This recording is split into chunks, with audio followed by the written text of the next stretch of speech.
यूं तो उस देश में कई राजाओं ने राज किया, संवारा, इस देश धर्म की रक्षा की, समय समय पर बाहरी आक्रमणकारियों से लड़कर इस देश धर्म की रक्षा की, जिनका नाम इतिहास में स्वर्ण अक्षरों से लिखा जाना चाहिए। इतिहास में नजर डाले तो पश्चिम में राजपूतों का, दक्षिण में मराठाओं का परचम लहरा, तो वहीं उत्तर भारत में राजपासियों का डंका बजा। ये कहानी उन वीर राजपासियों की है जिन्होंने अपने समय काल में तुर्कों से लड़कर इस देश धर्म की रक्षा की और अपनी ताकत का लोहा मनवाया। उत्तर भारत में स्वतंत्र राज किया, जिनका जीवन संघर्षों में बीता। लेकिन इतिहास में वो जगह नहीं मिली जो अन्य राजाओं और जातियों को मिली, और उन्हीं वीर राजाओं और योद्धाओं के रूप में एक नाम सामने निकल के आता है जिनकी वीर गाथा लोगों की जुबान पर सदियों से गूंजती चली आ रही है, जिनके जिक्र के बिना उत्तर भारत का इतिहास अधूरा है। जी हाँ, आज हम बात कर रहे हैं वीर महाप्रतापी राजपासी राजा कंस की, जिन्होंने अपने यशोबल से तुर्कों को लोहे के चने चबवा दिए। राजपासी राजा कंस को जानने से पहले या उनकी बात शुरू करने से पहले उनका परिचय जान लेते हैं। राजपासी राजा कंस समयकाल 980 ईस्वी से 1030-31 माना गया है। क्षेत्र अवध, राजधानी कमलाहार, कसमंडी वर्तमान लखनऊ। प्रथम युद्ध उन्नाव और सिंडीला क्षेत्र सीमा। द्वितीय बर्बर युद्ध सैयद सलार मसूद गाजी के सेनापति हातिम और खातिम से। तृतीय युद्ध कथौली जो कसमंडी से कुछ दूरी पर है, जहां राजा कंस वीर गति हुए। समकालीन राजा सुहेलदेव, राजा लाखन, राजा नल, राजा उनई, राजा टेकनपासी आदि पासी राजा उस समय काल में थे। ये वो महायुद्ध था जो 3 से 4 साल तक चला, क्योंकि जहां गाजी की मौत राजा सुहेलदेव के हाथों 1034 में होती है, तो वहीं इस महायुद्ध की शुरुआती लड़ाई राजपासी राजा कंस ने 1031 में लखनऊ में लड़ी थी, और अवध की धरती पर गाजी के कदम रखते ही पहली लड़ाई राजपासी राजा कंस से लड़नी पड़ी। सैयद सलार मसूद गाजी का नाम सुनते ही राजा सुहेलदेव का नाम जुड़ जाता है, क्योंकि उन्होंने मारा था। आप सुहेलदेव पासी को तो जानते ही होंगे। अगर आप नहीं जानते तो आपको बता दूं, राजा सुहेलदेव बहराइच के राजा थे, जिन्होंने सन 1034 ईस्वी के समय काल में गाजी को मार गिराया था। जब विदेशी तुर्क हमलावर सैयद सलार मसूद गाजी ने भारत में जिहाद छेड़ा था, तब राजा सुहेलदेव पासी ने 21 राजाओं का गठजोड़ बनाकर गाजी के 1.25 लाख सेनाओं का मुकाबला किया था। लेकिन इस मुकाबले से लगभग 2 से 3 साल पहले राजपासी राजा कंस युद्ध लड़ चुके थे। ये उनकी वीर गाथा है। लेकिन उतना सम्मान राजा कंस को नहीं मिला जितना सम्मान सुहेलदेव या अन्य राजाओं को मिला। वैसे भी अंत में जीतने वालों को ही लोग याद रखते हैं। शुरुआती संघर्षों में हुई वीरों की वीरगतियां धूमिल सी लगने लगती है, और यही कारण है राजा कंस का जिक्र कम होता है। जितना सबूत राजा सुहेलदेव का मिलता है, उतना ही राजपासी राजा कंस का मिलता है।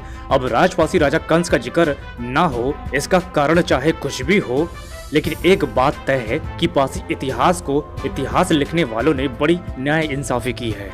और अब ऐसा नहीं है कि सबूत नहीं था, सबूत बराबर मिलता है। तो खैर, वो पहचान जो इन वीरों को नहीं मिली, उन वीरों के पराक्रम को पूरी दुनिया जान सके, उन्हीं के सम्मान में एक छोटी सी पेशकश, वो भी सबूतों के साथ आप तक लाया हूँ। अब बात करते हैं राजपासी राजा कंस के सबूतों के बारे में। क्या इतिहास में राजपासी राजा कंस का जिक्र मिलता है?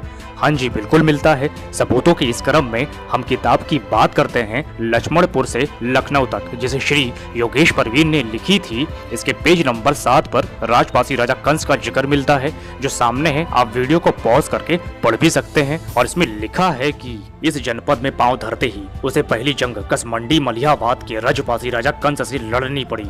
इस जबरदस्त जंग में उसके 2 बेटे सैयद सलार हातिम और सैयद सलार कासिम मारे गए।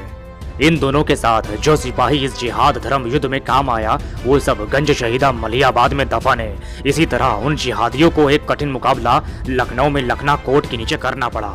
यहाँ की जंग में मारे गए सैयद सलार गाजी के साथी लखनऊ के सोवतिया बाग में सो रहे हैं, जहां 9-9 गज की कब्रें आज भी मिलती हैं। ये कब्रें किसी 9 गज के इंसान की ना होकर बड़ी तादाद में मारे गए सिपाहियों की सामूहिक समाधियां हैं, और ऐसे ही ठिकानों को गंज शहीदा कहा जाता है।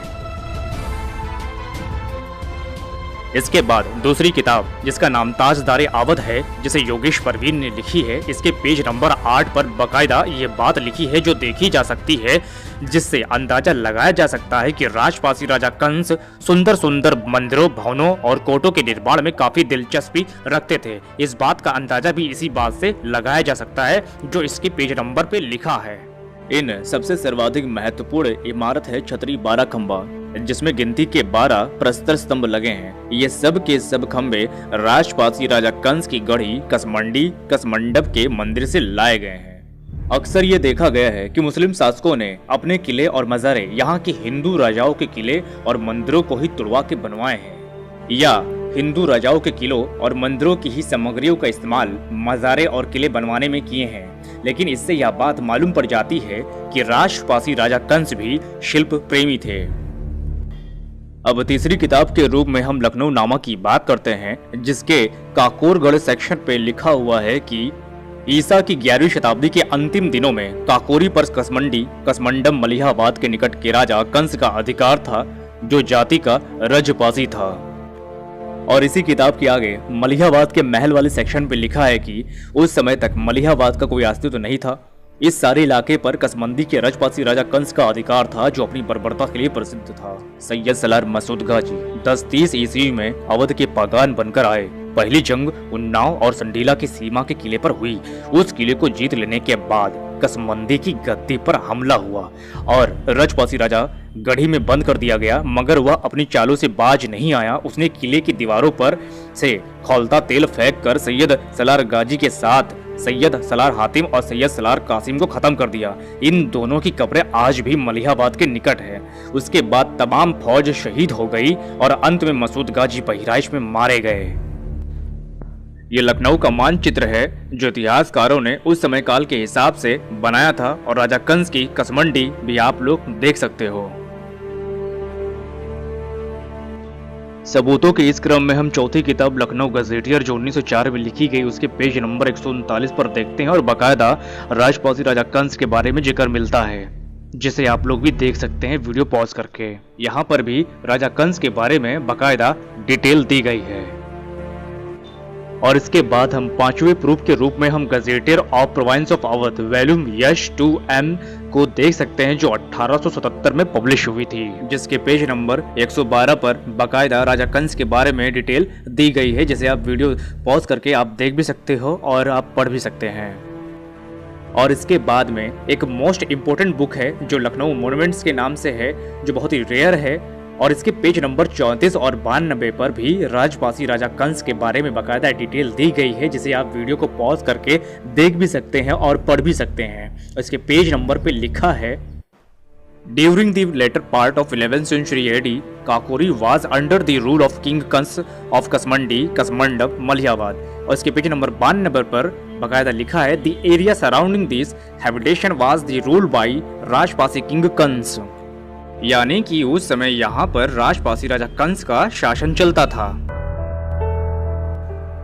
दोस्तों, इसके अलावा बहुत सारे सबूत राजपासी राजा कंस के बारे में देखने को मिल जाते हैं, और आज भी कसमंडी में पासियों की बाहुलता है जो हजारों साल बाद भी आज भी विद्यमान है, और वहाँ के लोगों में राजपासी राजा कंस की वीरता उनकी जुबानों पर आज भी देखी और सुनी जाती है। कसमंडी आज भी गवाह है उन योद्धाओं की बलिदान की जो उस महायुद्ध में अहम योगदान दिया, जिनकी वीरता को कोटि कोटि नमन है। दोस्तों, ये तो था राजपासी राजा कंस के सच्चे और वास्तविक प्रमाण जो आपके सामने प्रस्तुत किया हूँ, जिसको प्रस्तुत करना भी जरूरी था, क्योंकि राजपासी राजा कंस का इतिहास और उनके वर्णन के बिना उस महायुद्ध की कल्पना भी नहीं की जा सकती जो 1034 में लड़ी गई। और दोस्तों, ये वीडियो लंबी ना हो और इसीलिए इसका दूसरा पार्ट जल्द ही 1-2 दिन में लाऊंगा, और वो पार्ट आपको देखना बहुत जरूरी है। उस पार्ट में बड़ी अहम बात आपके सामने रखूंगा। जो लोग राजा कंस को क्रूर कहते हैं, इस बात का भी खंडन करने वाला हूं। तो दोस्तों, प्लीज उस वीडियो को आप लोग मिस मत करिएगा, क्योंकि राजपासी राजा कंस का इतिहास इतना बड़ा है और महान है कि उनके इतिहास का मात्र 20 से 30% ही हम लोग जान पाए हैं, और बाकी का खोज जारी है। दोस्तों, एक बात और बता दूं कि राजा कंस के 3 पार्ट आएंगे जो आप लोगों को देखना बहुत जरूरी है। राजा कंस के इतिहास को रिसर्च करके बड़ी मेहनत से आप तक लाया हूं। तो दोस्तों, इस वीडियो को देखने के बाद इस वीडियो को लाइक शेयर जरूर करिएगा, यही आपसे रिक्वेस्ट है, और कोई सवाल है तो नीचे कमेंट बॉक्स में ज़रूर पूछिएगा, मैं ज़रूर बताऊंगा। और अगली वीडियो का लिंक भी इसके डिस्क्रिप्शन में बहुत जल्द डाल दूंगा। तब तक के लिए नमस्कार। बहुत जल्द ही दूसरी पार्ट को लेकर आने वाला हूं, देखना मत भूलिएगा।